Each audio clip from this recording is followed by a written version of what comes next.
ले सकती है। ये सुनने में अजीब लग रहा होगा, लेकिन दोस्तों ये एकदम सच है। आज ब्रेन बिल्डर आपको इसी के बारे में बताने जा रहा है। नमस्कार दोस्तों, आपके साथ मैं हूँ आपकी होस्ट एंड दोस्त अनीता। तो चलिए वीडियो शुरू करते हैं।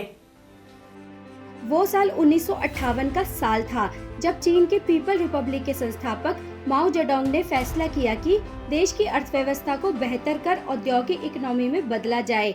उस वक्त चीन पूरी तरह से कृषि पर निर्भर था और एग्रीकल्चर ही चीन की इकोनॉमी का स्तंभ था।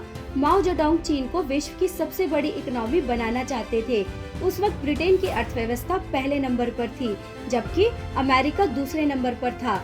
माओ जेडोंग को चीन में एक महान क्रांतिकारी के रूप में याद किया जाता है।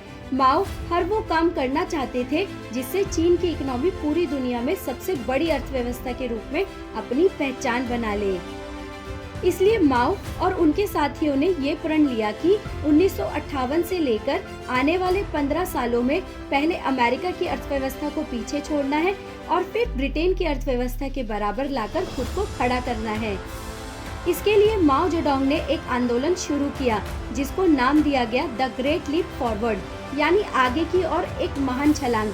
माओ ने माना था कि चीन की बढ़ती हुई जनसंख्या ही उसकी सबसे बड़ी ताकत है और अगर इस आबादी को सही दिशा में और रोजगार दिया जाए तो चीन में बहुत बड़े बदलाव आ सकते हैं। इसलिए माओ ने गांव और शहरों में इंडस्ट्रियल प्रोडक्शन बढ़ाने का आदेश दिया।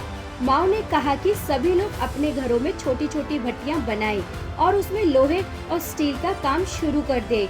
ऐसे में कृषि का उत्पादन बढ़ाने के लिए भी नई तकनीक का सहयोग लिया जाने लगा।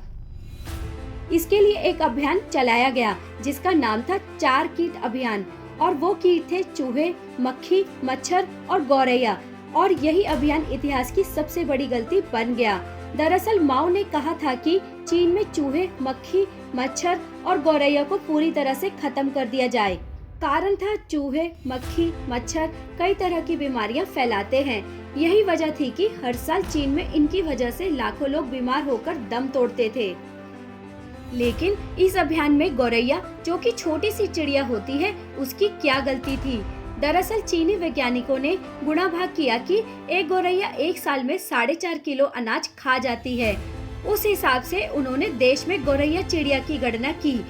चीन ने सोचा कि अगर इस चिड़िया को ही मार दिया जाए तो ये अनाज बर्बाद होने से बच जाएगा और ये बचा हुआ अनाज जनता तक पहुंचाया जा सकेगा, जिससे उत्पादन भी बढ़ेगा और निर्यात भी किया जा सकेगा, जिससे अर्थव्यवस्था को बढ़ाया जा सकेगा। इसलिए माओ ने कहा कि चीन इन 4 जीवों के बिना भी रह सकता है।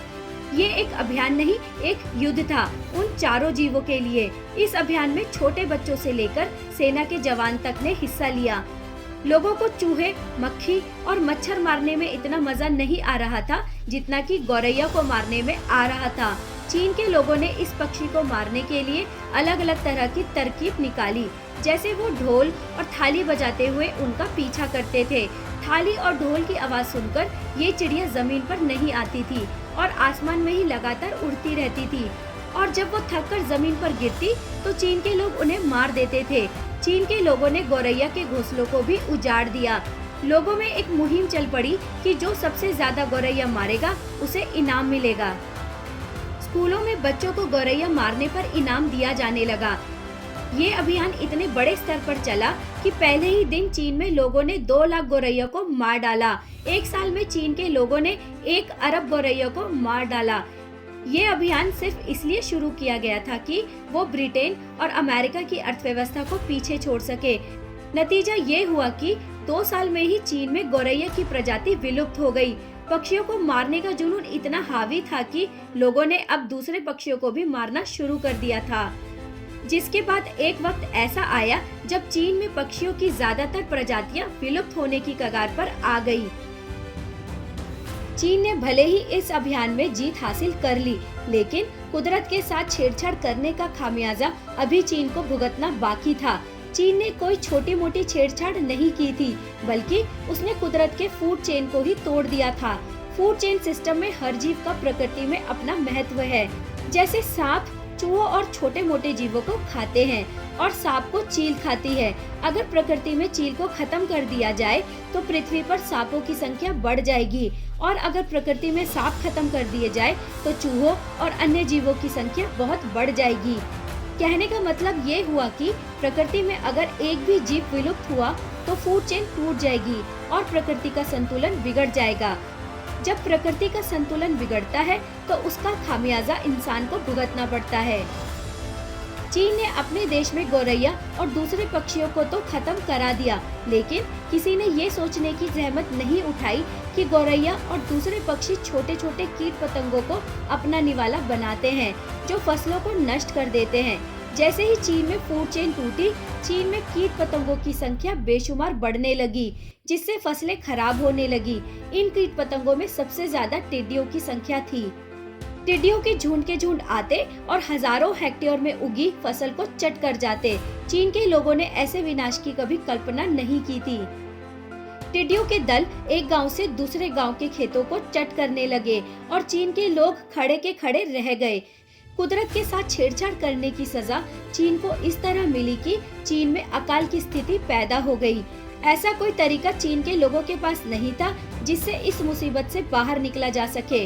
आर्टिफिशियल और कीटनाशक दवाओं को छिड़कने से बची कुची फसलें भी खराब होने लगी, जिससे माओ की जनता अन्न के लिए तरसने लगी। जब चीन को ये पता चला कि गौरैया और दूसरे पक्षी कीट पतंगों को खाकर पर्यावरण में संतुलन बनाए रखते हैं, जो फसलों के लिए भी वरदान साबित होते हैं, इसके बाद माओ ने गौरैया मारने का अभियान रोक दिया। लेकिन तब तक बहुत देर हो चुकी थी। चीन भूखा मर रहा था। चीन में ऐसी हालत हो गई कि लोग मिट्टी खाकर अपना पेट भरने को मजबूर हो गए। नतीजा ये हुआ कि चीन में 4 करोड़ लोग भूखमरी से मारे गए। लेकिन चीन ने यहाँ भी चालाकी दिखाई। चीन ने भूखमरी से मरने वालों की संख्या सिर्फ 1.5 करोड़ बताई। ये घटना चीन के इतिहास में महान अकाल के नाम से जानी जाती है। तो देखा दोस्तों, कुदरत के साथ छेड़खानी करने वालों को कुदरत कभी माफ नहीं करती। उम्मीद है आपको हमारी ये वीडियो पसंद आई होगी। अगर आप हमारी फैमिली का हिस्सा अभी तक नहीं बने हैं तो प्लीज हमारे चैनल ब्रेन बिल्डर को सब्सक्राइब कर लीजिए और बेल बटन दबाइए ताकि इसी तरह की दिलचस्प वीडियो आपको मिलती रहे। धन्यवाद।